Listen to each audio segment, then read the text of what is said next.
அம்மனை துதித்தால் என்றும் துன்பம் பறந்தோடும். தர்மம் காக்கும் தாயும் அவளை தரிசனம் கண்டால் போதும்.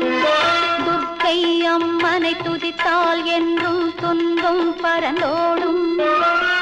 தர்மம் காக்கும் தாயும் அவளை தரிசனம் கண்டால் போதும். கர்ம வினைகளும் ஓடும், சர்வ மங்களும் கூடும்.